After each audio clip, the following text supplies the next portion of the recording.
भैया जी कहीं में आपका एक बार फिर स्वागत है। बातचीत के सिलसिले को जोड़ने के लिए एक बार फिर से हाजिर हूं मैं आपके सामने। खांचों में बटी दुनिया, देश, राजनीति और पत्रकारिता, वो तो बस आप अगर सुई लाएं और सुई की एक छोटी सी जो उसकी नोक होती है, जो टिप होती है, उससे भी छोटी कहीं होगी।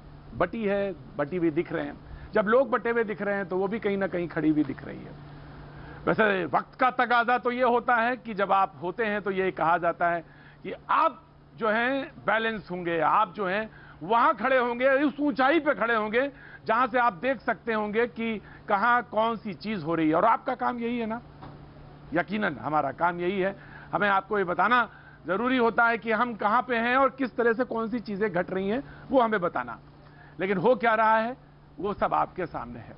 कोई शेर नहीं, कोई शायरी नहीं, कोई कविता नहीं, कोई कहानी नहीं, सब आपको मालूम है। क्योंकि हमसे ज्यादा इस बात का गुमान हमें कतई नहीं है कि आपको नहीं मालूम, आपको सब मालूम है। बातचीत के सिलसिले को जोड़ूंगा, जो हमारे मेहमान हमारे साथ मौजूद हैं उनसे तारुफ भी कराऊंगा। श्वेता शालिनी आज बीजेपी का पक्ष रखने के लिए हमारे साथ जुड़ रही हैं, बहुत बहुत शुक्रिया श्वेता जी, बहुत बहुत शुक्रिया। हमारे साथ सलमान निजामी एक बार फिर से मौजूद हैं, राजनीतिक विश्लेषक हैं, हमारे साथ जुड़ रहे हैं, बहुत बहुत शुक्रिया। अनुराग भदौरिया जी समाजवादी पार्टी का पक्ष रखने के लिए लखनऊ से हमारे साथ जुड़े हैं, बहुत बहुत शुक्रिया। हम चाहते हैं कि वो सामने नजर आए। और आपको बता दूं कि 6 बजे जो एक खबर आपको बताई कुछ देर पहले कि आरपीआई के जो रामदास अठावले हैं वो कंगना से मिलने उनके घर जा सकते हैं। और अगर वो जाएंगे, वो जिस वक्त होगा तो वो विजुअल हम आपको जरूर दिखाएंगे और बताएंगे। लेकिन इस वक्त सीधे सवाल ये है कि भाषा की मर्यादा तो छोड़िए, जो कुछ नजर आ रहा है इस वक्त वो बेहद दुखदाई है।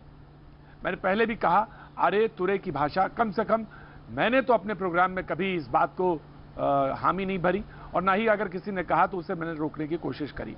तो मैं इस बात की तस्दीक कैसे कर सकता हूं कि कोई चाहे ट्वीट पे कहे चाहे किसी को, बिल्कुल नहीं। निर्वाचित कोई भी व्यक्ति है, संवैधानिक पद पे बैठा हुआ, सर्वोच्च पद पे बैठा हुआ व्यक्ति हो, चाहे कोई चीफ मिनिस्टर हो, सबकी मर्यादा है और उस मर्यादा का पालन सबको करना चाहिए।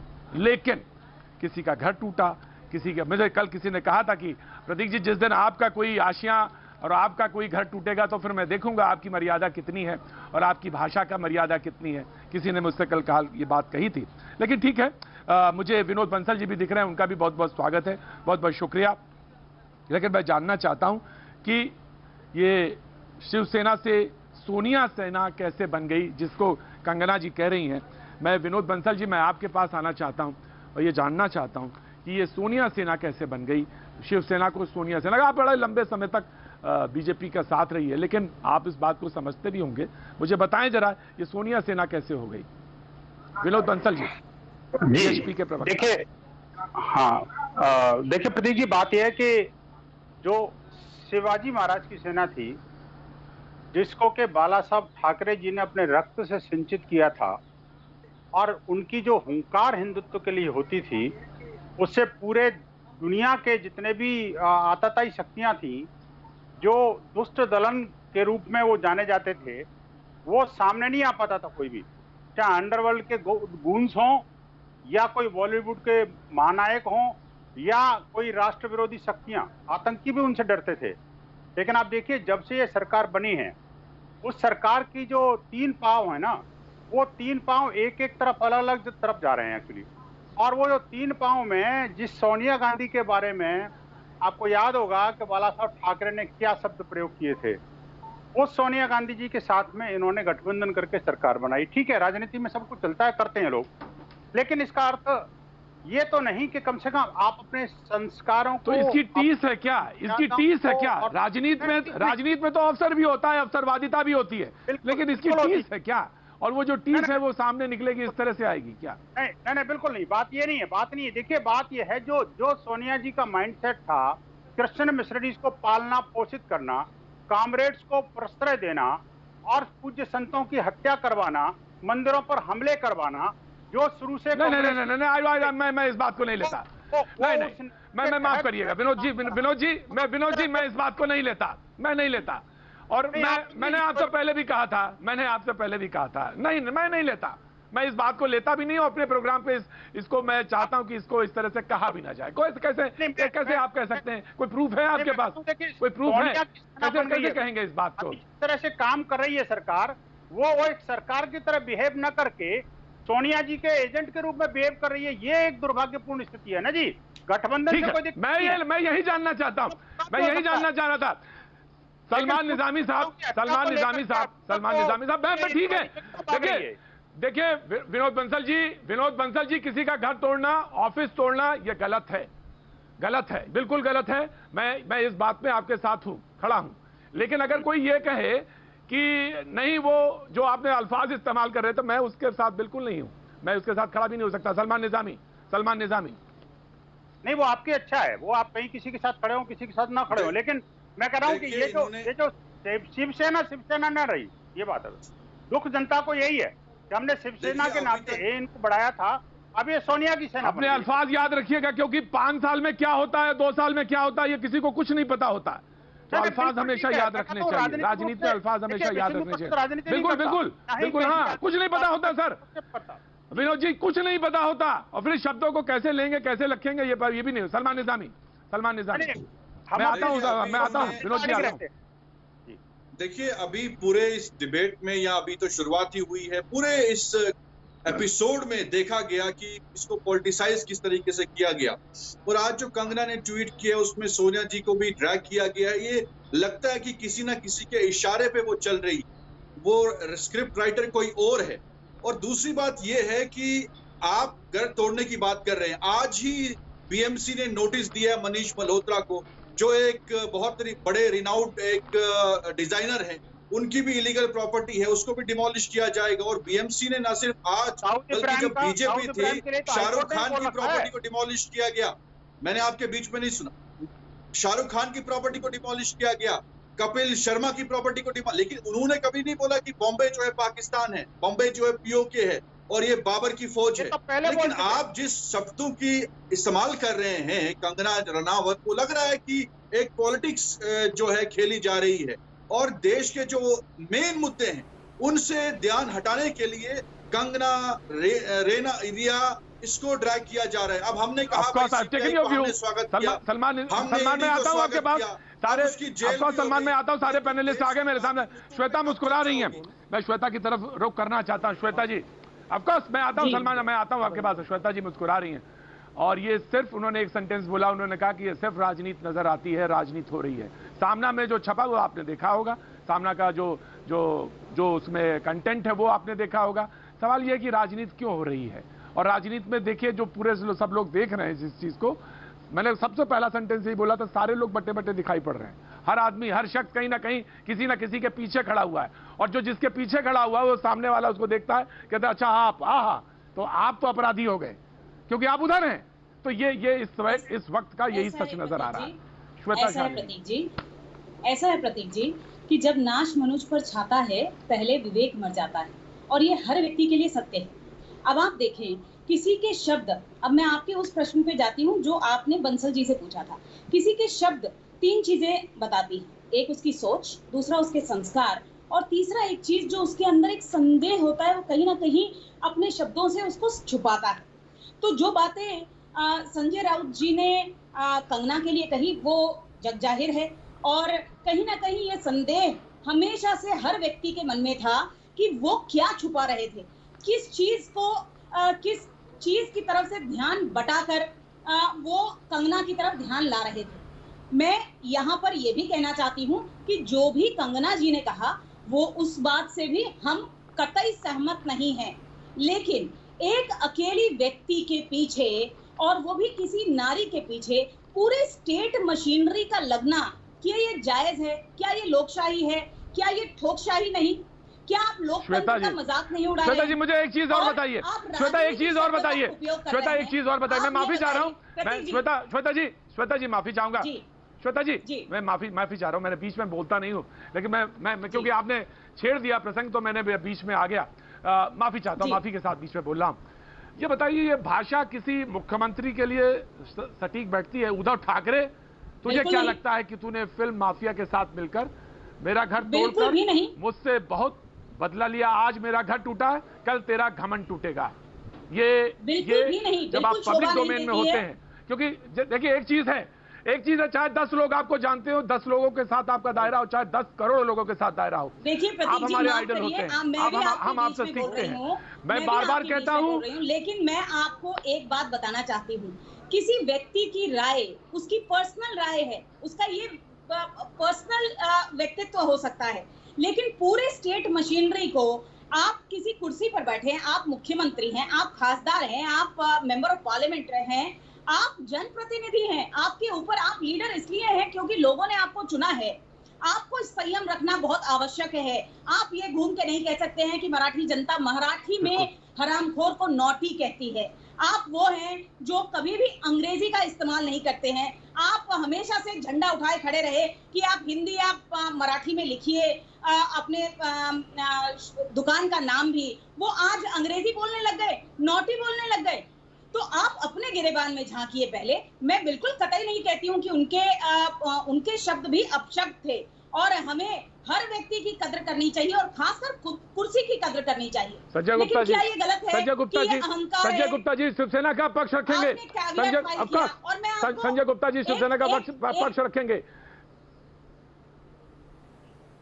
सेंटेंस पूरा कर लीजिए जी, श्वेता जी सेंटेंस पूरा कर लीजिए। श्वेता जी सेंटेंस पूरा कर लीजिए। केवल मात्र इतना कह रही थी। नहीं, संजय जी रुकिए, श्वेता सेंटेंस पूरा करेंगे। 2016 से 2019 तक लगभग श्वेता जी को बोल रहे हैं, इसके बाद ही कहूंगा मैं, 94,000 शिकायतें दर्ज करवाई गई और केवल मात्र 5,000 अवैध निर्माण पर ही कार्रवाई हुई। तो क्या ये जायज है? संजय जी जी, आपने सवाल तो सुन ही लिया होगा। यही सवाल सब पूछ रहे हैं आज आपसे, और मैं इसमें एक सवाल बस ये और जोड़ देता हूं कि मर्यादा का उल्लंघन आपकी तरफ से हुआ। संजय गुप्ता जी, अगर हम बात सच से कहेंगे तो सत्यता ये भी है कि मर्यादा का उल्लंघन आपसे हुआ। जो शब्द, मैं तो शब्द उसको बोलता ही नहीं हूँ, श्वेता ने तो बोल दिया वो शब्द कि मराठी में उसको वही कहते हैं, हिंदी में ये कहते हैं। हिंदी वाला तो मैं बोलूंगा नहीं, प्रोग्राम वो शब्द ही इस्तेमाल नहीं करूंगा जो उन्होंने बोला, और आपने उसको खुलेआम बोला। लेकिन आपसे तो आचरण की पूरी मर्यादा की पूरा दरकार थी, जो आपने तोड़ी। तो अब आप कैसे कह सकते हैं कि हम आपके पीछे और तमाम सारे लोग आपके साथ खड़े हों? जो आज आप जो कंगना कह रही हैं, तो वो बात सही है। आप उनका ऑफिस, उनका घर, उनका आशिया उजाड़ देंगे और फिर आप ये तवक्को रखेंगे कि सारे लोग उधर क्यों हैं? आप किसी का घर तोड़ेंगे तो कोई कहेगा नहीं कुछ। संजय गुप्ता शिवसेना का पक्ष रखेंगे? संजय गुप्ता, शुरुआत कोई इस तरह से नहीं हुई है। सबसे मैं अब सभी की बातों का जवाब देना चाहूंगा। सबसे पहले तो मैं, जो हमारे वीएचपी के प्रवक्ता विनोद बंसल साहब बैठे हैं, इनकी बात का जवाब देना चाहूंगा, क्योंकि ये शिवसेना को अक्सर सोनिया सेना कहते हैं। तो मैंने बताना चाहूंगा कि किसी पार्टी के साथ गठबंधन करके सरकार बनाने से किसी पार्टी की विचारधारा नहीं बदलती, और कांग्रेस के साथ मिलकर के तो शिवसेना को महाराष्ट्र से भी सत्ता से बाहर करने के लिए कांग्रेस के साथ मिलकर के 2014 में भी सरकार बनाई, 2019 में भी सरकार बनाई। एनसीपी भी कांग्रेस ही है, विचारधारा सेम है कांग्रेस पार्टी की। मतलब आप कांग्रेस के साथ मिलकर के सरकार बना लेते हैं शिवसेना को सत्ता से बाहर करने के लिए, जिस पार्टी ने 30 साल अपने इसलिए दिए कि देश के अंदर बीजेपी की एक मजबूत सरकार बने, और सिर्फ महाराष्ट्र तक जिन्होंने अपने आप को सीमित रखा, सिर्फ 2.5 साल के लिए आप उन्हें महाराष्ट्र का मुख्यमंत्री दे सके। 10 साल में 2.5 साल के लिए मुख्यमंत्री देना ठीक ऐसे ही था जैसे पांडवों को 5 गांव देना। मतलब अगर बाला साहब होते तो मुझे आप ये बता दीजिए, क्या देवेंद्र फडणवीस 2014 से 2019 तक मुख्यमंत्री रह सकते थे? किसी की हिम्मत हो सकती थी कहने की कि देवेंद्र फडणवीस 2014 से 2019 तक मुख्यमंत्री रहेंगे, और फिर उसके बाद वो ये कहेंगे कि नहीं 5 साल और मैं ही मुख्यमंत्री रहूंगा? संजय, स्पेकुलेशन राजनीति में स्पेकुलेशन होता है, लेकिन ऐसी नहीं। जब कोई चुना हुआ व्यक्ति होता है तो वो मुख्यमंत्री है, एक्स मुख्यमंत्री हैं, उनके साथ विश्वास था, इसलिए वो मुख्यमंत्री थे।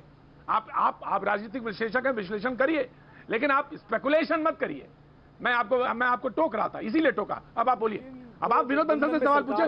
विनोद जी कुछ कहना चाह रहे हैं? मैं विनोद जी ये कैसे कह सकते हैं कि आप अगर वो होते तो वो नहीं मुख्यमंत्री थे? क्यों? वो चुना हुआ मुख्यमंत्री है, उसके साथ विश्वास था जी, सदन में विश्वास था जी।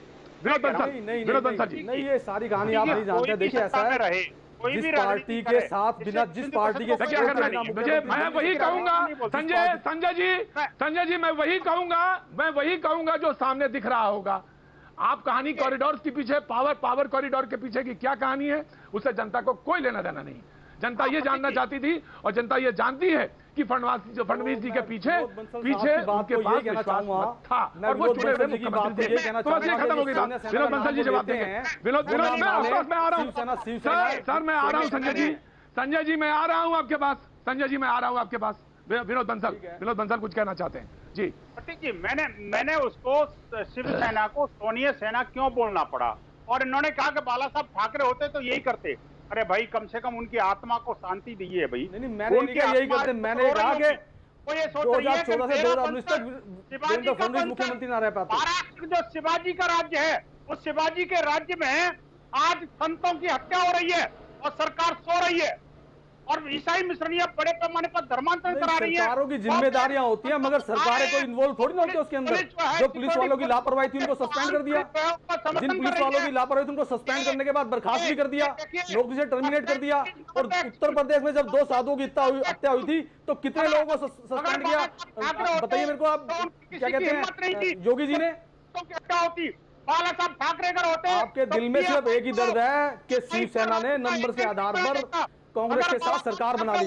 सरकार नंबर्स के आधार पर जरूर बनाई है, मगर विचारधारा को नहीं त्यागा। जिस दिन शिवसेना अपनी विचारधारा को त्याग देगी उस दिन हम भी सपोर्ट करना छोड़ देंगे। जमात ने जिस तरह से कोरोना का आतंक फैलाया उस तरह से नहीं फैलता। बाला साहब ठाकरे होते तो कम से कम अपने मूल्यों पर जीते और आपको अपने मूल्यों पर जीने की साथ देते। मुझे दुख इस मतलब बात का आपके साथ सरकार नहीं बनी, बीजेपी के साथ सरकार नहीं बनी, तो इसका मतलब शिवसेना ने अपने मूल्यों को त्याग दिया। मतलब शिवसेना ने अपने हिंदुत्व को त्याग दिया था। मतलब आभाजी जुड़ गई है, आभाजी को पैनल और समाजवादी प्रवक्ता दो भी आज भी अपने हिंदुत्व में खड़े हैं, राम मंदिर के साथ खड़े हैं, धारा 370 के साथ खड़े हैं, सीए के साथ खड़े हैं आज भी। मतलब आप ये देखिए कोई पार्टी कितना अपना प्रमाण देगी, लेकिन आपकी नजरों में राजनीतिक चश्मा लगा हुआ है। विनोद बंसल साहब, मुझे बड़ी शर्म आती है कि आप एक राजनीतिक द्वेष अपने आंखों के चश्मे से हटाइए आप, और किसी पार्टी की क्या विचारधारा रहेगी, क्या विचारधारा नहीं रहेगी, ये पार्टी तय करेगी, आप क्या नहीं करेंगे। दाऊद इब्राहिम के घर को तोड़ने के लिए खुद हाईकोर्ट ने बोला है कि आपने तोड़ दिया क्या? उसके ऑर्डर अभी जून में ही हुए हैं। अभी मैन पावर की कमी है, वो भी टूटेगा। उसके ऑर्डर हाईकोर्ट ने अभी जून में किए हैं। वो जर्जर बिल्डिंग है, उसको तोड़ने के लिए जो मैन पावर चाहिए वो अभी नहीं है। अभी पहले तोड़ने की जरूरत थी कंगना का घर, पहले हो गए हूँ। जून की बात है। मैं आ रहा हूँ आभाजी, आई एम कमिंग। आभाजी मैं आ रहा हूँ। दाऊद इब्राहिम के घर को तोड़ने से पहले ज्यादा जरूरी था कंगना का ऑफिस तोड़ा जाना। सबको सर मैंने ले लिया। I taken your point. Abhaji, Kangana के ऑफिस को तोड़ने से पहले, दाऊद के ऑफिस को तोड़ने से पहले कंगना का ऑफिस तोड़ा जाना बेहद जरूरी था, क्योंकि अभी मैन पावर की कमी है, इसलिए दाऊद वाली बिल्डिंग नहीं टूट सकती, लेकिन कंगना वाला ऑफिस पहले टूट सकता है। जी देखिए, वरिष्ठ वकील है आभा सिंह, मुंबई से। देखिए, कंगना को नोटिस दिया गया और अगर कानूनन प्रक्रिया होती तो कंगना के रिप्लाई का इंतजार करना चाहिए था, और अगर कंगना सही ढंग से एक्सप्लेन नहीं कर पाती उसके बाद बीएमसी तोड़ सकती थी, लेकिन बीएमसी ने जल्दबाजी करी। लेकिन ये कहना बिल्कुल शिवसेना सही कह रही कि बीजेपी से उसकी कोई विचारधारा नहीं बदली है। बीजेपी ये भूल रही है कि राम मंदिर जो मोदी जी गए अभी उसकी पूजा करने, स्थापना करने, उस मस्जिद को शिवसेना ने ही तोड़ा था। तो ये बीजेपी शिवसेना की लड़ाई है जो कंगना बीजेपी के साइड से आ गई है, और वो बिल्कुल राजनीतिकरण हो रहा है। और मैं यहाँ ये भी कहना चाहूंगी, एक बात और सुन लीजिए। नहीं, सोनिया सेना नहीं, एक बात बता दूं आपको कि आप जो लोग कह रहे हैं कंगना को जिस तेजी से होम मिनिस्टर ने, उनके गॉडफादर बैठे हैं पीएमओ में और होम मिनिस्टर के यहाँ, एक ट्विटर वॉर पे वाई सिक्योरिटी आपने दे दी, और यही मन से जब उत्तर भारतीयों को मार रही थी, जब हमारे सब्जी वालों को, टैक्सी वालों को,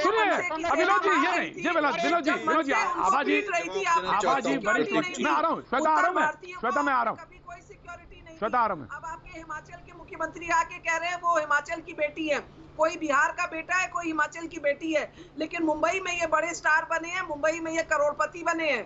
तो आप मुंबई को इतना रन डाउन मत करिए, मैं यही कहना चाह रही हूँ। और बीएमसी ने अगर गलत किया है तो हाईकोर्ट उसको छोड़ेगा नहीं। वो तो दुनिया ने देखा। Very good, very well said. मैं आ रहा हूँ, मैं आ रहा हूँ विनोद जी, मैं आ रहा हूँ, बिल्कुल आ रहा हूँ। श्वेता कुछ पॉइंट कहना चाहती, बड़ी देर से कह रही हूँ, उसके बाद मैं अनुराग आ रहा हूँ। अनुराग आज में सबसे आगे मैं आपके पास आऊंगा। श्वेता कुछ कहना चाह रही है? ऐसा है प्रतीक जी, जी ऑफ कोर्स मैं आ रहा हूँ। जी श्वेता, मैं संजय गुप्ता जी की बात का जवाब देना चाहती हूँ। उन्होंने कहा कि आप लोगों को इसी बात का दुख है दुख तो है, लेकिन ज्यादा दुख दगाबाजी का है संजय गुप्ता जी। और ये दगाबाजी जो है, इसमें इससे ज्यादा दुख इस बात का है कि पुत्र मोह में धृतराष्ट्र ने पूरा महाभारत तो रच दिया, लेकिन साथ में कुरुक्षेत्र भी डुबो गए। हम चाहते हैं कि कम से कम महाराष्ट्र कौन है ये आप जानती नहीं है, क्योंकि 2012 से जिस शख्स ने अपने मन में ठान रखा है कि शिवसेना को समाप्त करना है, वो आप असलियत नहीं जानती हैं। बाला साहब के जाने के बाद एक शख्स ऐसा भी है बीजेपी का जिसने ठान रखा है 2012 से कि मैं शिवसेना को अस्तित्व में रहने दूंगा, लेकिन आप जानती नहीं इस बात को और मैं कह नहीं सकता। मैं किसी के बीच में बोलती नहीं, मैं नहीं चाहती कि कोई मेरे बीच में बोले। दूसरी चीज, 1 to 1 कीजिए, एक बार तो आप बोल चुकी हो, 1 to 1 कीजिए। अब आप एक एक जवाब दीजिए, एक सवाल लीजिए, एक सवाल दीजिए। दूसरी बात प्रतीक जी, मैं ये कहना चाहूंगी, अभी संजय गुप्ता जी से आप कहीं पे निगाहें, कहीं पे निशाना, इनके पूरे पार्टी में कहीं पे निगाहें, कहीं पे निशाना हो गया है। इसी तरीके से आपने प्रश्न पूछा कंगना पे, तो ये ले गए सोनिया गांधी और बाला साहब ठाकरे पर।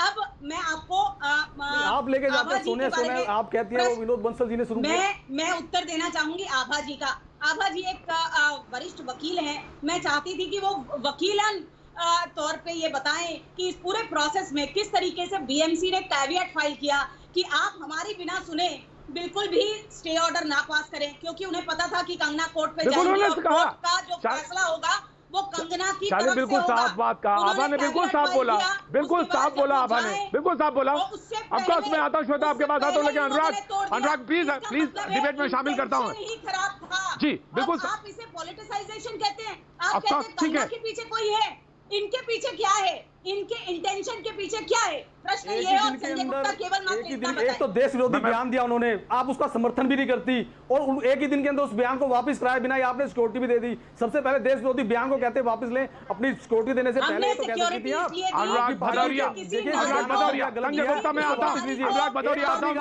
अनुराग भदौरिया प्लीज का, अनुराग भदौरिया, श्वेता, संजय गुप्ता, संजय गुप्ता, श्वेता, मैं आता हूं। अनुराग भदौरिया नहीं बोले, उनको मिलना चाहिए, 3 मिनट मिलना चाहिए।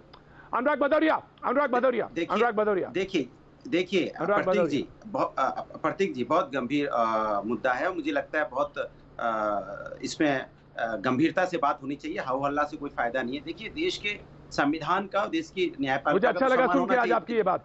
सुनिए, जिस भाषा का इस्तेमाल दोनों तरफ से हुआ, भाषा का इस्तेमाल, मेरे योगी जी से बहुत मतभेद है, मेरे मोदी जी से भी है, लेकिन मैं हमेशा बोलता हूं माननीय मुख्यमंत्री जी या योगी जी, मैं कभी बदतमीजी से बात नहीं करता हूं, क्योंकि हमारी संस्कृति संस्कार अगर हिंदुस्तान के खत्म हो जाएंगे, हम संवैधानिक पद पे बैठे आदमी को अगर गाली देके बात करने लगेंगे, बदतमीजी से बात करने लगेंगे, तो हम हिंदुस्तानी नहीं रहेंगे।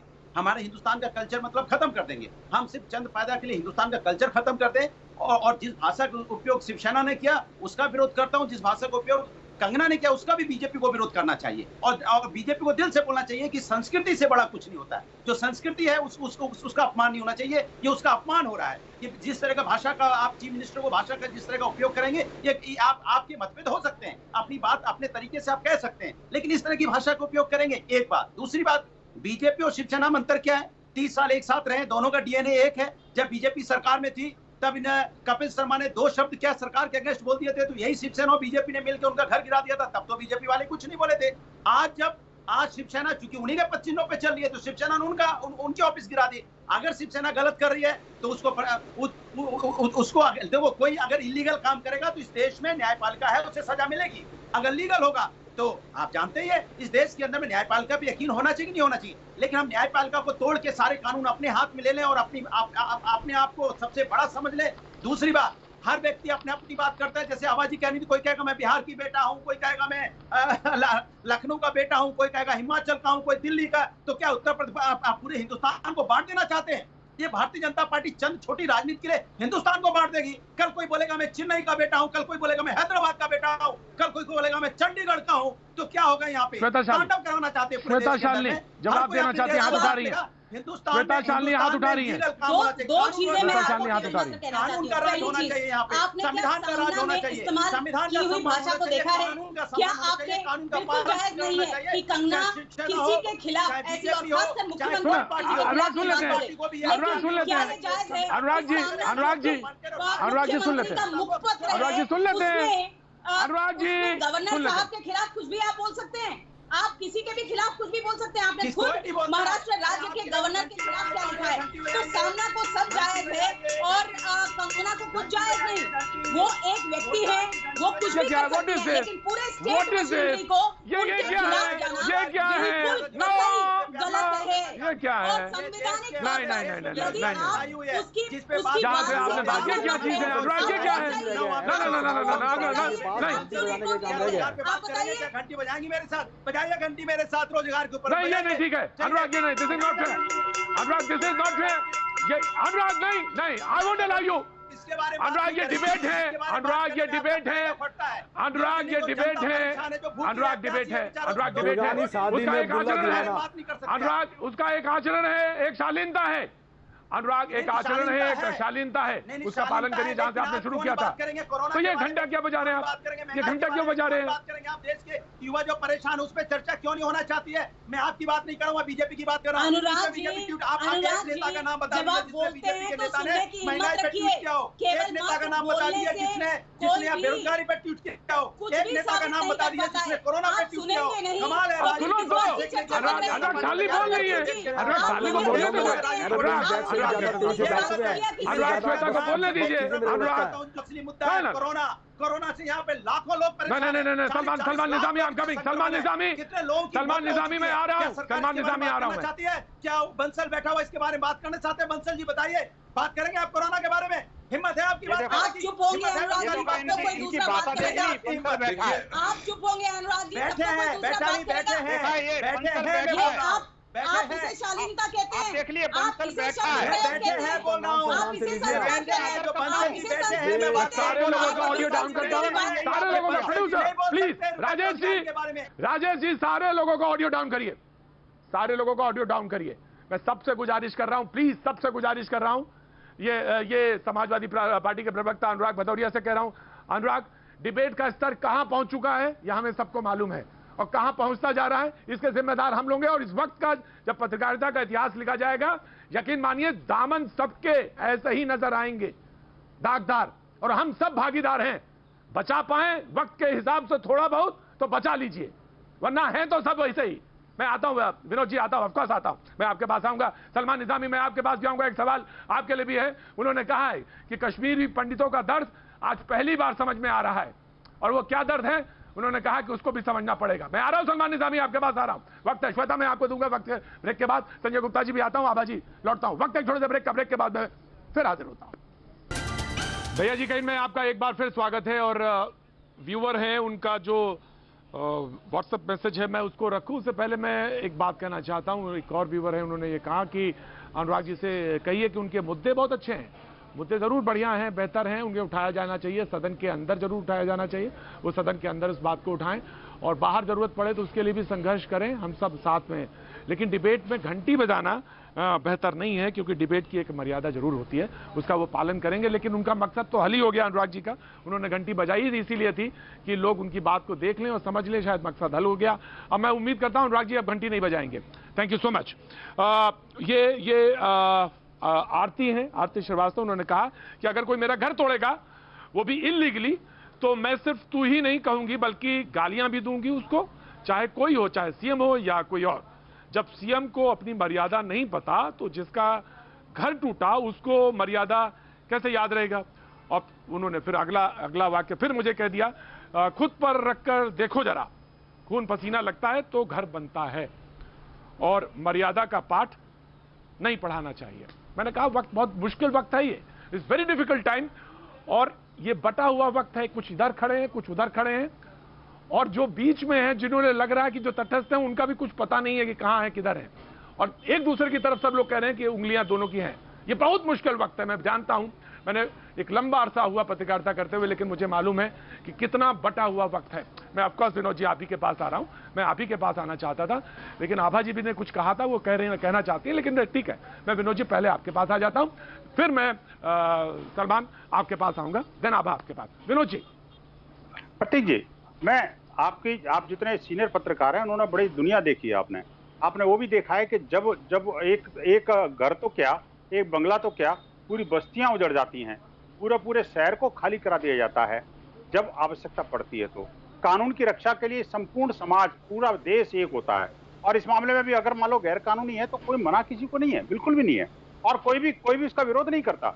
लेकिन the way it has been done, सारी दुनिया ने देखा है उसको, और ये भी देखा है कि देखिए किस तरह से बीच रोड में मस्जिद और मजारें बनी हुई हैं, महाराष्ट्र के अंदर ही बनी हुई हैं। और महाराष्ट्र के अंदर कितने सारे मदरसे हैं जो इलीगल तरीके से चल रहे हैं। महाराष्ट्र के अंदर कितने सारे दाऊद इब्राहिम और ये जो अंडरवर्ल्ड के गैंग है, वो गैंग किस तरह से काम करती है पूरी दुनिया को पता है। किससे छिपा हुआ प्रतीक जी, किससे छिपा हुआ प्रतीक जी कि आज जो अगर कंगना रनौत जी आपको सिर्फ एक ही नजर आता है, विनोद जी आपको सिर्फ एक ही नजर आता है, एक ही तरफ नजर आता है। विनोद जी माफ करिएगा, विनोद जी माफ करिएगा, लेकिन आपको एक ही तरफ नजर आता है, दूसरा नजर नहीं आता। आपको एक ही नजर आता है, मंदिर नहीं दिखाई देते आपको सड़क पे बने हुए। मेरे पूज्य संतों की मेरी मुश्किल ये है, मुझे मेरा ये धर्म है कि मुझे आपको ईमानदारी से बात बतानी चाहिए, मुझे ईमानदारी से बात बतानी चाहिए विनोद जी। और अगर आपको मंदिर नहीं दिखाई देते सड़क के किनारे बने बीच में, तो मेरी इसमें क्या गलती है? मैं आपको तो बताऊंगा ना विनोद जी। अनुराग जी, अनुराग जी, अनुराग जी, अनुराग जी, बात संविधान की अनुराग जी, अनुराग जी, अनुराग जी, वो मदरसे पे चले जाते, मतलब अनुराग जी, अनुराग जी, अनुराग जी, प्लीज, अनुराग जी, विनोद जी को बोलना है। अनुराग जी, नो, अनुराग जी का ऑडियो डाउन किया जाए, अनुराग जी का ऑडियो डाउन किया जाए, अनुराग जी का ऑडियो डाउन किया जाए, अनुराग जी का ऑडियो डाउन। विनोद जी पूरी कंप्लीट करिए बात अपनी, विनोद जी अपनी बात कंप्लीट करिए, विनोद जी पूरी बात कंप्लीट करिए, विनोद जी। विनोद जी, अनुराग जी ने विनोद कहकर के अनुराग कहकर के उन्होंने अपना अनुराग साबित कर दिया।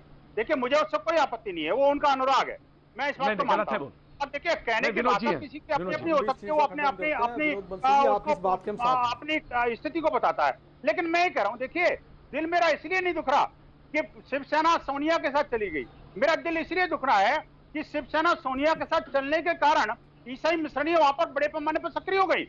शिवसेना के सोनिया जी, विनोद जी हैं अगर, विनोद जी हैं अगर तो सोनिया जी हैं, अगर विनोद जी हैं, अगर विनोद जी हैं तो सोनिया जी हैं। ना ना ना ना ना ना ना ना, विनोद जी मर्यादा आप भी रखेंगे। अगर वो आप विनोद जी हैं, आप अगर विनोद जी हैं तो वो सोनिया जी हैं। पीएफआई को अंतिम संस्कार का अधिकार किसने दिया? क्या पूजनी बाला साहब ठाकरे आज होते तो पीएफआई को? सलमान निजामी, सलमान निजामी ना प्लीज का, सलमान निजामी, मैं आ रहा हूँ, श्वेता आ रहा हूँ, श्वेता जी आ रहा हूँ, श्वेता आ रहा हूँ, मैं आ रहा हूँ, श्वेता जी आ रहा हूँ, मैं आ रहा हूँ, ऑफकोर्स सलमान निजामी, सलमान निजामी, ऑफकोर्स अनुराग, मुद्दे मैंने कहे आपके बहुत इंपॉर्टेंट हैं, मुद्दे आपके इंपॉर्टेंट हैं। आम आदमी जो है इस समय डिबेट के हाशिए पे है, वो है ही नहीं कहीं बीच में, मैं मानता हूं।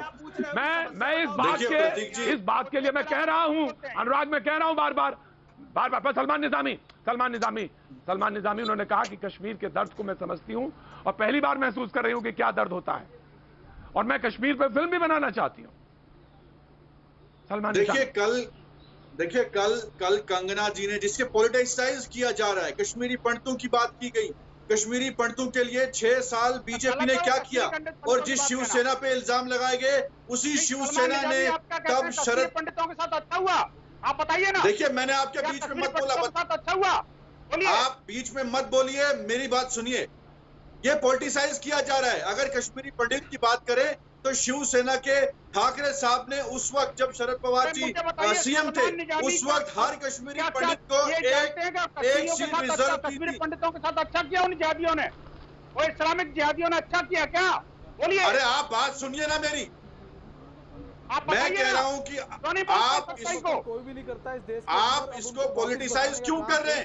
आप क्यों नहीं एक महिला की है तो 90 साल की महिला के साथ में बलात्कार होता है, उसमें क्यों नहीं कर सकते? 90 साल की महिला के साथ बलात्कार होता है, आप तो बात करने नहीं देते। मैंने बीच में बोला नहीं। जो साजिश कश्मीर घाटी में चल रही है उसको नंगा किया जाना चाहिए, नहीं किया जाना चाहिए, बताइए ना। अरे कश्मीर घाटी को छोड़िए, बर्बाद कर दिया घाटी को आपने। मिलिटेंसी पीक पे है, कश्मीरी पंडित एक भी कश्मीरी पंडित को आपने 6 साल में भेजा वहां। आतंकवादियों ने, इस्लामिक जिहादियों ने। अरे आतंकवादी तो आपने बढ़ाए, किस कश्मीरी पंडित को आपने एक भी किसी कश्मीरी पंडित को कश्मीर भेजा 6 साल आपने? लोगों को, कश्मीरी घाटी के लोगों को 6 सालों में मैंने सलमान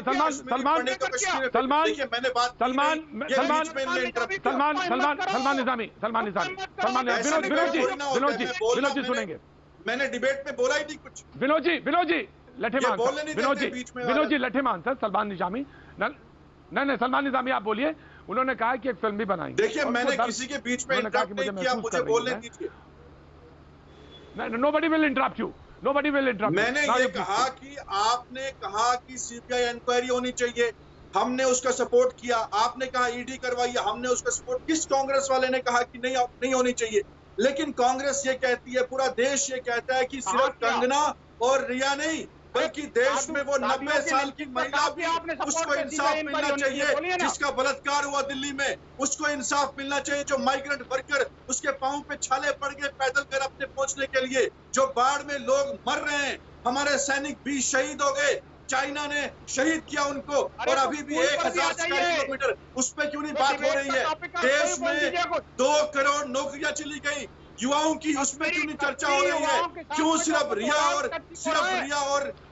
और इस पे बीजेपी क्यों नहीं मेन मुद्दों पे चर्चा कर रही है? क्यों नहीं मेन मुद्दों पे चर्चा कर रही है? क्योंकि आपने देश में जिस तरीके से -23.9% जीडीपी हो गया आपका, किससे बचने के लिए? इन सवालों से बचने के लिए कंगना आपको मिल गई है, और चाइना जो अंदर घुस चुका है, उन सवालों से बचने के लिए आप इस पे चर्चा कर रहे हैं। अरे कंगना क्या है? ना श्वेता प्लीज, मैं आ रहा हूँ, विनोद जी आ रहा हूँ। श्वेता बहुत देर से हाथ उठा रही है। देखिए ऐसा है श्वेता जी मैं आपके पास आ रहा हूँ। जी श्वेता, श्वेता शालिनी, आज डिबेट का मुद्दा कंगना रनौत थी। प्रतीक जी, मैं आपके सारे पैनलिस्ट को याद दिलाना चाहती हूँ, और मैं केवल मात्र सलमान सुन लेंगे। दो मुद्दे मैं आपसे पूछना चाहती हूँ। Very good. यदि कोई महिला अगर आपकी सरकार से कहती है कि मैं ड्रग्स के मामले में खुलासा करना चाहती हूँ, तो सरकार का ये फर्ज बनता है कि वो रेड कारपेट लेआउट करे और कहे कि आइए, क्योंकि ये ड्रग मेनेस, ये ड्रग माफिया के खिलाफ हम भी काम करना चाहते हैं। लेकिन आपने उलट मैं यहीं पे रोकता हूँ आपको। श्वेता मैं यहीं रोकता हूँ आपको। Salman Nizami please, Salman Nizami please. श्वेता मैं आपको यही रोकता हूँ। उस पर चर्चा नहीं होगी। शिवसेना के प्रवक्ता मौजूद हैं, शिवसेना के।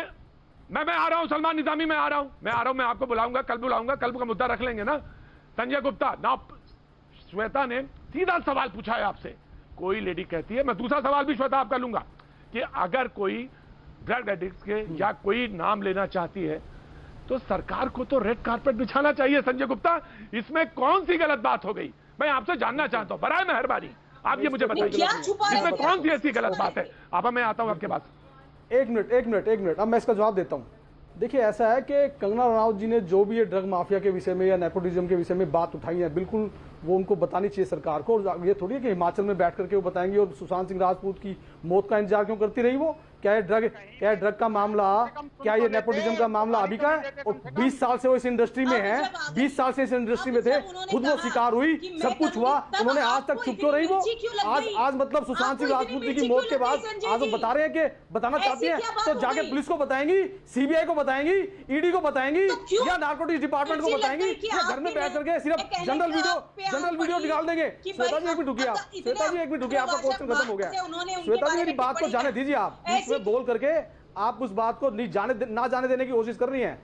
देखिए, किसी भी इस तरह की बात का पता होना, इस तरह की बात का पता होना और उसको छुपा के रखना भी एक बहुत बड़ा अपराध है। कि आप जानते थे कि किस तरह से ड्रग का काम बॉलीवुड में चलता है, आप जानती थी कि किस तरह से नेपोटिज्म का काम इस बॉलीवुड इंडस्ट्री में चलता है, किस तरह से नौजवानों के साथ या किसी के साथ किस तरह से वहां पे होता है। तो इस बात को जानते बूझते आपने क्यों नहीं बताया, क्या कहते हैं कंगना रनौत जी ने, कि ये ऐसे कहानी ऐसे है, और घर में बैठ करके जनरल वीडियो दे देते हैं बिना कोई नाम बताए, बिना कोई घटना बताए, बिना कोई जानकारी दिए। मतलब क्यों चुप बैठी थी वो आज तक? मेरा ये सवाल है। संजय गुप्ता मैं आपको रोकना चाहता हूं, संजय गुप्ता रोकना चाहता हूं।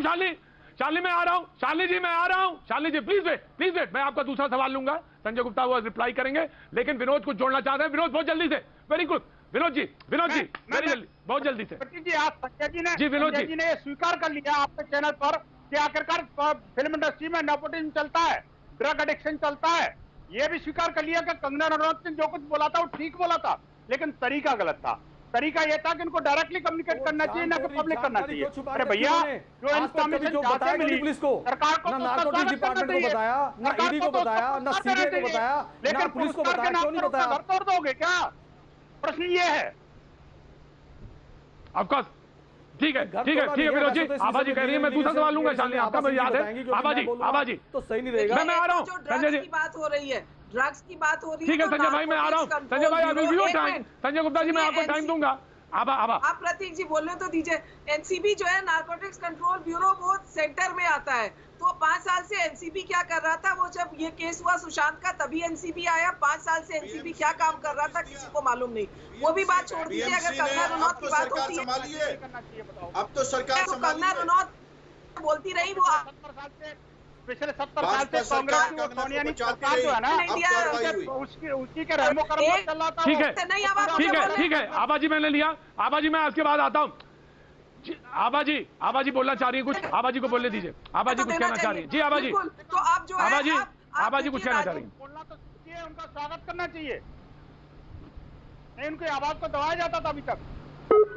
ठीक है आभा जी को बोलने दीजिए। आभा जी बैठी बातें बनाती रहेंगी। कोविड से 1 लाख लोग रोज इन्फेक्टेड हो रहे हैं, उस पे आप बात नहीं करेंगे। कंगना रनौत को आपने जो है मनी करने का फ्लॉप हो गई, लेकिन वो बीजेपी की और आरएसएस की स्पोक्सपर्सन बन गई।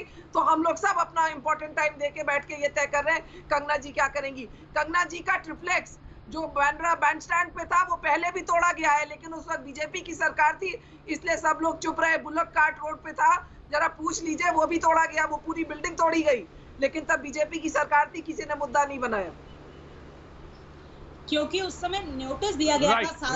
Right Abha ji, right Abha ji. Shweta ji now your second question. Shweta ji now your second question. Shweta ji now your second question. आपके 2 सवाल थे श्वेता शालिनी। एनसीबी का भी सवाल जवाब दीजिए।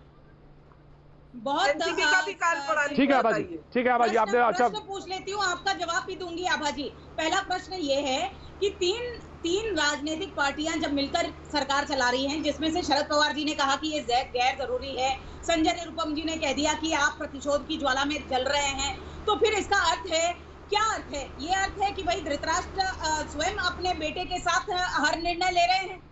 संजय गुप्ता जी आप ये बताइए। और आभा जी आपके प्रश्न का उत्तर देते हुए ये बात कहती हूँ, देखिए ऐसा है, देर आए दुरुस्त आए, नेपोटिज्म चलता है। इतने 70 सालों से बहुत सारी चीजें चल रही थी और किसके आश्रय से चल रही थी ये सब हम जानते हैं, लेकिन आज जब वो खड़े होकर ये कह रही हैं कि मैं स्टेट की अप्रूवर बनती हूँ, क्यों नहीं आप रेड कार्पेट उनको आने देते हैं? और हमारी सरकार होती तो हम कहते हैं बिल्कुल आइए, उजागर कीजिए, किसको उजागर करना है। संजय गुप्ता जी प्लीज रिप्लाई। संजय गुप्ता जी देना एक बात जो उन्होंने बताना है। संजय जी के बाद अनुराग जी आ रहा हूँ, अनुराग जी आ रहा हूँ। हो गया, मैं जवाब दे देता हूँ। संजय जी ना प्लीज।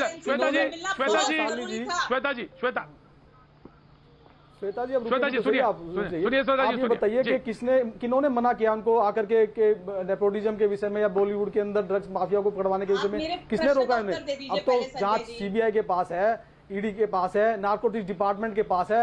मुंबई पुलिस को जाके उन्होंने कहीं बताया नहीं, कभी गई नहीं मुंबई पुलिस के अंदर, सिर्फ घर बैठ के 2 वीडियो जनरल बना के भेज दी। जाती क्यों नहीं, बताती क्यों नहीं? अब बताइए, आप मुंबई में हैं, सीबीआई में जाए, बताएं किसने रोका उनको? केंद्र सरकार के अंदर में, नारकोटिक्स डिपार्टमेंट केंद्र सरकार के अंदर में, नारकोटिक्स डिपार्टमेंट केंद्र सरकार के अंदर में, ईडी केंद्र सरकार के अंदर में, सीबीआई केंद्र सरकार के अंदर में। अब मतलब क्यों रोक रहे हैं? आए कैसे संजय जी आए कैसे? आपने कहा कि मुंबई आएंगे तो श्राद्ध कर देंगे, कैसे आए बताइए? जब आप यहाँ तक आप पहुँच गए हो कि अगर आएंगी तो मैं ये कर दूंगी, तो ये मुंबई में आने जाने से कोई ताल्लुक नहीं है। मुंबई में तो आई है, कोई सरकार ने थोड़ी रोका उनको। सरकार में आने के लिए किसी सरकार ने थोड़ी ना रोका कोई उनको कि मुंबई ना आए या क्या करे। उन्होंने सिर्फ ये कहा कि भाई अगर आप अनुराग जी कुछ कहना चाह रहे थे। अनुराग जी कुछ कहना, very quick Anurag ji very quick. इतने देर की डिबेट में आपने जान लिया होगा, अगर आपसे पूछा जाए कि ये 1 घंटे की डिबेट में क्या निष्कर्ष निकला, तो प्रतीक जी आप भी कंफ्यूज हो जाओगे। इसीलिए मैं अपने साथ घंटी लेके चलता हूँ, घंटी बजा के बता देता हूँ। देखो भाई, देश की समस्या पे ध्यान दीजिए। मैं अपने साथ घंटी इसलिए रखता हूँ भाई, चिल्लाने से अच्छा है घंटी देख लो। घंटी बजने का मतलब होता है देश में समस्याएं और भी बहुत ज्यादा हैं, जो घंटी बजाने से समझ में आती लोगों के। लोग बिना घंटी बजाए समझते ही नहीं है समस्याएं क्या है देश के अंदर में। असली समस्या से ध्यान भटकाने के लिए भारतीय जनता पार्टी नए सगुफे रोज लेके आ जाती है। जनता की कोई बात नहीं है, बताइए कोई जनता की बात हुई, इंसान की बात हुई, कोई इंसानियत की बात हुई, कोई उनके परेशानी की कोई बात हुई? कोई नहीं। 1.5 महीना से 2 महीने से आप देखो, कोई ऐसा लग रहा है देश के अंदर में कोई व्यक्ति परेशान नहीं है, सब खुशहाल हैं, सबके घर में चूल्हे जल रहे हैं, खाना पीना मिल रहा है, बच्चों की फीस जमा हो रही है, ऐसा लगता है। वो किसी को ऐसा पता ही नहीं चलता कि लोगों के घर में पैसे नहीं है, बच्चों के फीस जमा करने के पैसे नहीं है, लोग आत्महत्या चलेगा। उसके बारे में चर्चा नहीं होती। मुश्किलें और परेशानियां क्यों ना है, देश हमारा चलता रहेगा। इन्हें याद दिलाता हूं जो घंटी है ना, आपको याद दिलाती है कि अच्छे दिन नहीं आए, अभी भी घंटी बज रही है। विनोद जी क्या लेंगे आप? बहुत जरूरी है। मैं ये कहना चाहता हूँ, देखिए विनोद जी कुछ कह रहे थे। विनोद जी तो जाति धर्म की बात करेंगे, विनोद जी इसके अलावा कुछ कर ही नहीं सकते। विनोद जी को दो ही चीज आती है, पाकिस्तान, मस्जिद, हिंदू, मुस्लिम, सिख, ईसाई, आप अपनी बात को रखिए। अपना 3 मिनट 13 में विनोद बंसल जी के ऊपर पर्सनल प्रकाश नहीं कर सकते आप।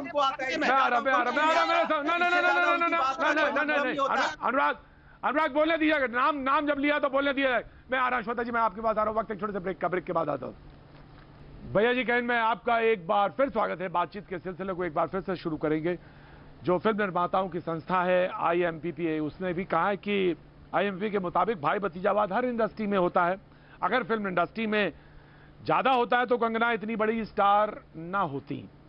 कंगना को पूरे फिल्म जगत के ड्रग्स में शामिल होने के बयान से वो असहमत हैं। अगर सारे लोग ड्रग्स लेते हैं तो फिल्म इंडस्ट्री में ड्रग्स माफिया का निवेश होता है। फिल्म इंडस्ट्री को ड्रग एडिक्ट कहकर आप इसमें आने वाले फंड रोक रही हैं। ये उनकी इंडस्ट्री के लोग हैं जो ये कह रहे हैं, जो कि फिल्म निर्माताओं की संस्था IMPPA का कहना है। आभा सिंह, सबसे पहले मैं वहां जाना चाहूंगा, देन मैं आ रहा हूं। अनुराग सुन लेंगे थोड़ा सा, लास्ट चंक है, मैं सुन लूंगा, आपको भी सुन लूंगा, थोड़ा सा धैर्य के साथ, सब्र के साथ। आभा जी, ऑफ कोर्स मैं आ रहा हूं, अनुराग आ रहा हूं। आप बहुत अच्छा इशू उठा रहे हैं, मैं आ रहा हूं आपके पास। I will come to you. Bihar से सुशांत आते हैं, मुंबई में इतने बड़े स्टार बनते हैं। हिमाचल से कंगना आती हैं, इतनी बड़ी स्टार बनती हैं और खुद कहते हैं लोग मिडिल क्लास से आए हैं। तो बिल्कुल अगर सिर्फ नेपोटिज्म होता तो वो ऐसी ऊंचाइयां कैसे छूते। आप वो भी छोड़ दीजिए, यूपी से, बिहार से, बंगाल से गरीब लोग, भूखे प्यासे लोग आते हैं और ये मुंबई में सबको खाने पीने की, नौकरी की जगह मिलती है। लोगों के परिवार यूपी बिहार छोटे छोटे स्टेट्स में, ये जो बीमारू स्टेट्स कहलाते हैं, वहां के परिवार पलते हैं मुंबई से। तो जो मुंबई आपको छत देती है, जो मुंबई आपका पेट भरती है, आज आप उसको गाली दे रहे हैं, आप उसको पाकिस्तान ऑक्यूपाइड कश्मीर बुला रहे हैं। लाना चाहिए। जिस मुंबई से आपको इतनी ऊंचाइयां मिली, जिससे आपके ये बड़े बड़े बंगले बने, उसको आप अगर पाकिस्तान ऑक्यूपाइड कश्मीर कहते हैं तो मुझे भी दिक्कत है। अच्छा प्रतीक जी जी, विनोद जी, प्रतीक जी एक सेकंड में ले लो। मैं आ रहा हूं, मैं अनुराग जी आ रहा हूं। विनोद जी कुछ नहीं, विनोद जी से एक बात पूछनी, बस पूछने दो मुझे, 2 सेकंड है, 2 सेकंड का मामला है। अब विनोद जी बस इतना बता दीजिए भाई, अब आप ही जब मालिक हैं तो पूछिए, मेरे तो जरूरत ही नहीं है। दिल्ली के बेटे हैं, बोलिए, हिंदुस्तान के बेटे हैं, बस इतना बता दीजिए। दिल्ली के बेटे हैं कि हिंदुस्तान के बेटे हैं, जरा बता दीजिए। जरा आप चुप हो जाइए, अब मैं बताता हूँ आपको। देखिए, नहीं आप कहाँ के बेटे हैं बता दीजिए, हिंदुस्तान के बेटे हैं या दिल्ली के बेटे हैं? ये चुप नहीं होंगे यार प्रतीक जी। अरे बताइए ना, पहले बताने में शर्म आ रही है क्या? हिंदुस्तान के बेटे हैं या दिल्ली के बेटे हैं, बताइए पहले। तो अनुराग जी अब आप चुप तो होइए, बताएंगे कैसे? अनुराग जी बताएंगे कैसे? आप चुप तो होंगे तभी तो विनोद जी बोलेंगे। बता रहे हैं, अब आप चुप रहे, बताएंगे वो। बोलिए विनोद जी। आभा जी ने कुछ सवाल उठाए हैं। श्वेता जी, मैं इसके बाद आता हूँ, VHP के प्रवक्ता के बाद मैं आपके पास आता हूँ। जी प्लीज डेकोरम मेंटेन करेंगे डिबेट का। जी बिल्कुल, मैं बड़ी ईमानदारी के साथ, मैं गर्व के साथ कहता हूँ, मैं भारत का बेटा हूँ निश्चित रूप से। तो फिर मैं नहीं, फिर क्यों बोलते हो बार कि कोई हर व्यक्ति के सपोर्ट क्यों करते हो? कोई कहेगा मैं उत्तर प्रदेश का हूँ, कोई कहेगा मैं बिहार का हूँ, कोई कहेगा मैं चंडीगढ़ का हूँ, कोई कहेगा मैं चेन्नई का हूँ, कोई कहेगा मैं हैदराबाद का हूँ, कोई बेंगलोर का है। तो आप कहिए गलत बात है ये। अनुराग, ये क्या है? अनुराग, ये तरीका क्या? विनोद जी को अनुराग विनोद जी को बोलने क्यों नहीं दे रहे हैं आप? डिवाइड करते हैं। विनोद को बोलने तो दे, विनोद जी को बोलने तो दे। हिंदुस्तान के बेटा बेटी है और हमें हिंदुस्तान होने पे गर्व है। और जो क्षेत्रवाद की इस तरह की बात, अनुराग जी, मैं आपकी, Anurag ji I am very sorry, Anurag ji मैं आपका भाषण ढूंढने नहीं आया। वो समझो देश। अनुराग जी मैं आपका भाषण सुनने नहीं आया हूँ, वेरी सॉरी। अनुराग जी भाषण सुनने नहीं आया हूँ, जिस दिन सुनना होगा मैं बुलाऊंगा आपको। जी विनोद जी कंप्लीट करिए अपना सेंटेंस। देखिए, अनुराग जी के साथ एक मुश्किल ये है कि ये जो है ना, भाषा के इतर विषय को जो है, विषय से इतर जो भाषा है उसको अनुराग करते हैं। ये विनोद कब से धर्म की बात कर रहे हो? विषय पे तो आपने बात ही नहीं की। लेकिन मैं विषय पे तो आपने बात ही नहीं की। हम भारत के, आप तो जाति धर्म पे लगे रहे पूरे डिबेट में। न हिमाचल की बात करें, न बिहार की बात करें, लेकिन पूरा भारत एक है, पूरा भारत महान है। और हमें आयुष्मान बनाने में हम सबका कंट्रीब्यूशन है, संपूर्ण भारत का कंट्रीब्यूशन है। तो इसलिए ये कहना कि महाराष्ट्र में आकर के आपने ये प्राप्त किया, महाराष्ट्र की वजह से आपको ये हो गया, बिल्कुल ठीक है। सब राज्यों का अपना कंट्रीब्यूशन है और उसका कंट्रीब्यूशन में सभी राज्यों के लोगों का सहभागिता है। इसमें यह कहना उत्तर प्रदेश का कंट्रीब्यूशन कम है, बिहार का कम है, या बिहार को उत्तर प्रदेश को बीमारू राज्य कहना, ये गलत है, ये गलती मानसिकता है। मैं कहता हूँ मैं अगर भारत का बेटा हूँ तो निश्चित रूप से मैं राजस्थान का भी बेटा हूँ और मैं दिल्ली का भी बेटा हूँ, कौन मना कर सकता है? बिल्कुल मतलब ये नहीं है तो आप कहिए जो इस तरह की बातें नहीं, बिल्कुल आपने लोगों को मजबूर किया है कि अपने बीवी बच्चे छोड़ के मुंबई में आके झोपड़ों में रह के नौकरी करे। आज जवाबदारी है देश की जनता आपसे पूछती है कि आपने विकास क्यों किया यूपी बिहार में? इस देश के अंदर कर रहे हैं, क्षेत्रवाद की राजनीति कर रहे हैं, क्यों नहीं विकास किया यूपी बिहार में? महाराष्ट्र का नागरिक है, ठीक है, महाराष्ट्र धर्म की राजनीति करते हो, गलत करते हैं। हिंदुस्तान के नागरिक है, लेकिन जब कुछ होगा तो कहेंगे हिमाचल की बेटी है, मुख्यमंत्री बीच में क्यों घूम पड़ते हैं? श्वेता जी, हिमाचल के मुख्यमंत्री क्यों प्रेस ठीक है, ठीक है, आबाजी को बोलने दीजिए। अनुराग जी को ये बात कहना चाहूंगी, अनुराग जी, घंटी बजाने से ज्यादा जरूरी है, घंटी बजाने से ज्यादा जरूरी है। मुख्यमंत्री क्यों प्रेस कॉन्फ्रेंस करते हैं कि हिमाचल की बेटी है? अभी तक जब वो स्टार बन रही थी तब हिमाचल के मुख्यमंत्री ने कभी प्रेस कॉन्फ्रेंस नहीं की। उसके बाद बिहार के मुख्यमंत्री आके सारे पॉलिटिशियंस क्यों बीच में आ रहे हैं? अगर महाराष्ट्र का मुद्दा है तो महाराष्ट्र को सॉल्व करने दीजिए। चूंकि बीजेपी की सरकार दिल्ली में और बीजेपी की सरकार महाराष्ट्र में श्वेता जी जवाब देंगी, इसलिए सब लोग जो है शिवसेना के ऊपर टूट पड़ रहे हैं। ठीक है, आबाजी जवाब देंगी श्वेता जी। आबाजी आपके प्रश्न का जवाब उत्तर देंगी श्वेता जी। बाबा साहब ने इस देश को एक संविधान दिया है और संविधान में आपको फ्रीडम ऑफ एक्सप्रेशन दिया है। कोई भी व्यक्ति अपना व्यक्तित्व तौर पे अपनी पर्सनल कोई भी बात कह सकता है और हर व्यक्ति को इस बात की आजादी है कि वो अपनी बात कहे। अगर आपको वो बात ठीक नहीं लगती है, आप कोर्ट का दरवाजा खटखटाएं, चाहे वो चीफ मिनिस्टर हो, चाहे वो कंगना रनावत हो। दूसरी बात मैं अनुराग जी से कहना चाहूंगी, अनुराग जी थोड़ी दिमाग की घंटी बजाइए और समझिए हर मुद्दा जरूरी होता है। स्टेट मशीनरी को अगर कोई व्यक्ति लाले की दुकान की तरह ट्रीट करे तो ये मुद्दा उतना ही जरूरी है जितना धर्म का मुद्दा है और जितने बाकी मुद्दे हैं। इसलिए कभी कभार सुनने की आदत डालिए, क्योंकि हर बार बोलने से और दूसरे व्यक्ति को नीचा दिखाने से व्यक्ति ऊपर समय होता है। अरे अनुराग जी, समय होता है ना कुछ। अरे अनुराग जी, समय होता है ना, निर्धारित समय में बजाई गई ना थाली। बता रहा है, हम घंटी बजाते हैं आप लोगों की दिमाग की घंटी जलाने के लिए। बीजेपी की दिमाग की घंटी उठे, उनका दिमाग जल, पहले अपनी तो घंटी बजा लीजिए, बजाते हैं तब तो हमारी घंटी बजवाएंगे। बात नहीं करना चाहते, इसलिए मुझे घंटी बजानी पड़ती है। हमें जिन लोगों ने चुन के बिठाया है ना, कम से कम घंटी बजाने से उनकी दिमाग की घंटी बजी हुई है, इसीलिए पहले अपने दिमाग की घंटी बजवा लीजिए। और मैं कृपा करके आपके साथ बहस नहीं करने आई हूं, मैं मुद्दे पे बात करने आई हूं और ना मैं आपका अपमान करना चाहूंगी। अनुराग का ऑडियो डाउन करेंगे, अनुराग का ऑडियो डाउन करेंगे प्लीज, अनुराग का ऑडियो डाउन करेंगे। मैं आ रहा हूँ सलमान भाई, सलमान भाई आ रहा हूँ, सलमान भाई आ रहा हूँ, सलमान भाई। मैंने किसी के बीच हाँ ठीक है सलमान, आपने किसी के बीच में नहीं बोला, सलमान को बोलने दीजिए। मैं श्वेता आ रहा हूँ, सेंटेंस आप कर लूंगा। देखिए मैं कह रहा हूं कि कंगना, रिया, इसके बिना भी एक महिला जो है 90 साल की, उसका बलात्कार होता है, उस पर चर्चा नहीं होती है। देश में हालत क्या बनी है इस वक्त, हमारी जीडीपी -23.9% आ चुकी है। चाइना अभी भी लद्दाख में घुसा हुआ है, 1000 स्क्वायर किलोमीटर उसने कब्जा किया, लेकिन उस पर चर्चा नहीं हो रही है। माइग्रेंट वर्कर्स, 2 करोड़ नौकरियां हमारी चली गई, उस पर चर्चा नहीं हो रही है। सलमान फैक्ट्स पे बात करेंगे, सलमान फैक्ट्स पे बात करेंगे, यूज किया जा रहा है कि सलमान फैक्ट्स पे बात करेंगे। कंगना को यूज किया जा रहा है ताकि बीजेपी में कोई सवाल ना करे, ताकि जीडीपी में कोई सवाल ना करे, ताकि चाइना और लद्दाख में क्या हो रहा है कोई सवाल ना करे, नौकरियों में सवाल ना करे, अनएम्प्लॉयमेंट पे सवाल ना करे, सुसाइड कितने हो रहे हैं। सलमान साहब इसी हफ्ते लौटा हूं मैं, सलमान साहब इसी हफ्ते लौटा हूं लेह से, इसी हफ्ते लेह से लौटा हूं। पूरा हफ्ता वहां पे मैंने शो किया। मैं आपको ये बता दूं, तमाम मीडिया के लोग वहां पे मौजूद हैं। मैं ये नहीं कह रहा हूं कि मैं दूध का धुला हूं, हमारे दामन साफ हैं।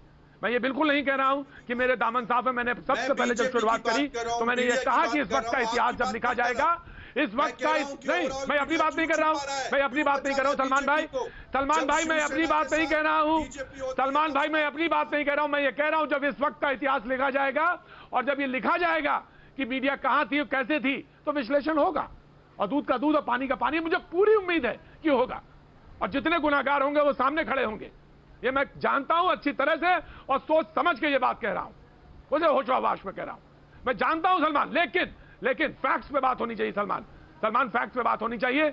जो लोग काम कर रहे हैं वो लोग काम कर रहे हैं, जो आवाज उठा रहे हैं। मैंने कभी ये नहीं कहा कि ये आवाज आम आदमी की जो हाशिए पे उसकी आवाज इंपॉर्टेंट नहीं है, ऑलवेज इंपॉर्टेंट। बीजेपी की प्रवक्ता कुछ कहना चाहती, श्वेता। मैं सलमान जी को याद दिलाना चाहती हूँ, ये जो वर्ड इंटॉलरेंस, असहिष्णुता आई ना, ये आप लोग की ही दी हुई शब्द है। आज एक अवार्ड वापसी गैंग कंगना की जगह अगर किसी एक अवार्ड वापसी गैंग का घर टूटा होता ना, तो आज हम आपके तेवर देखते। और दूसरी चीज आपको याद दिलाना चाहूंगी और हर पैनलिस्ट को याद दिलाना चाहूंगी, कंगना एक इंडिपेंडेंट वुमन है, उसे किसी भी प्रकार की सपोर्ट की जरूरत नहीं है, वो किसी की प्रॉक्सी की जरूरत होने की जरूरत नहीं है। जी हाँ, वो जो बात कहती है उससे कहीं हद तक हम भी सहमत नहीं है, लेकिन इसका अर्थ नहीं है कि हम उसके ऊपर अभद्र टिप्पणी करेंगे या सहेंगे। आभा कुछ कहना चाह रही है? राइट, बिल्कुल आभा जी, बिल्कुल लास्ट में आपसे कंक्लूड करना चाहूंगा। आभा जी कुछ कहना चाह रही है। अफकोर्स विनोद जी आ रहा है, आभा जी कुछ कहना चाहती है। आभा जी कंक्लूड करिए। आभा जी, टैक्स पेयर का, हमारे जैसे टैक्स पेयर का पैसा क्यों बर्बाद कर रहे हैं? उनको वाई सिक्योरिटी देके करोड़ों रुपए उन पे खर्च किए जाएंगे। यहाँ पे महिलाओं पे केस हो रहे हैं, रेप हो रहे हैं, क्योंकि आपके पास पुलिस नहीं है सिक्योरिटी देने के लिए, और आप हजारों करोड़ रुपया इन एक्टर्स पे जो अपने घरों में बैठ के जो है। विनोद जी रिस्पॉन्ड करिए, जल्दी से, quick, very quick. Vinod ji respond करिए, वेरी क्विक।